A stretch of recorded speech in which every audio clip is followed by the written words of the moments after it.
The Multiple Manifesto by Reverend Chris Itterman, aka The Chris's. Here's to my brethren, to those of multiple minds, those who are communities and communes and chaos, and families in a body of one. To those who look at every side of the issue at the same time, who dress like a queen, a wallflower, a whore, a dapper gent, a business person, and a jock, all before breakfast. To those who look in the mirror and see someone else's face looking back,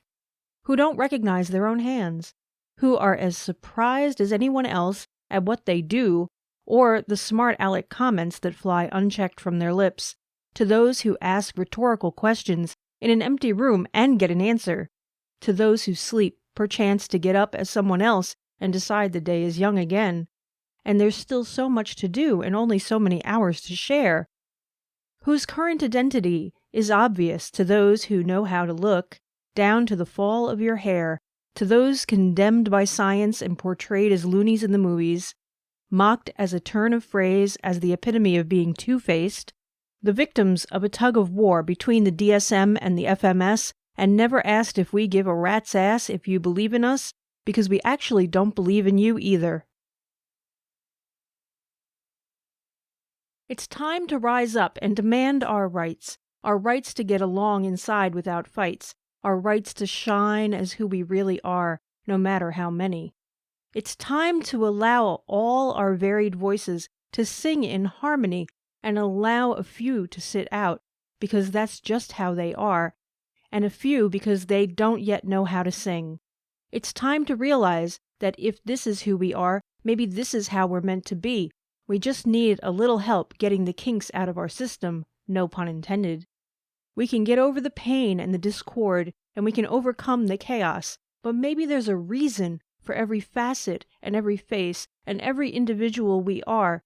and maybe we want to stand out, to non-conform, to be outside of the singleton norm, to celebrate our id, our ego, our anima, and our animus, with names and voices and clothes and postures and beliefs and likes and dislikes. My brethren, it's time to throw off the shackles of a science less than 150 years old and the unproven theories they use to experiment on us and perhaps make our own path one of wholeness and wellness without needing to be one. It's time, if for no other reason than that we have had it up to here, but maybe it's time because health insurance is barely, if at all, covering mental health, if we're lucky enough to have coverage at all. Maybe it's time because the world is going to hell. Maybe it's time because there's no magic pill that's going to make us sane overnight, and it doesn't pay if they found one anyway. Maybe it's time because they have us convinced that being sane is the exact opposite of having multiple minds. Let's redefine sane as functional and helpful members of society who abide by the laws of the land and regard our multifaceted, multitasking, instantaneous group collaboration and brainstorming potential as a vehicle to redefine genius. We hold our breath for years to be given the blessing of sanity, to please the gatekeepers, to that elusive golden calf of being one whole and holy person once more.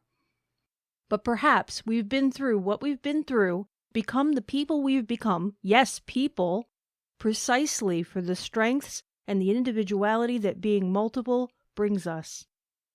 What if we could be sane without worrying about digging up our past, without being in treatment for years, without worrying about what people think, without giving in, without giving up on ourselves, without hating ourselves, without making the situation worse before it gets better, without twiddling our thumbs for years based on therapies that are inhumane and when you think about it make absolutely no sense. Let's not hold out on having sanity until the good doctor can see us again. What if we could be sane without the sanction of the status quo gatekeepers of the faith of psychology? We have the power to unite inside, to form coalitions, to form clans, to form rules, to band together and act as one even if we never plan on becoming one. Now is the time, because otherwise they're wasting our time, and time is all the more precious when you have other people to share it with.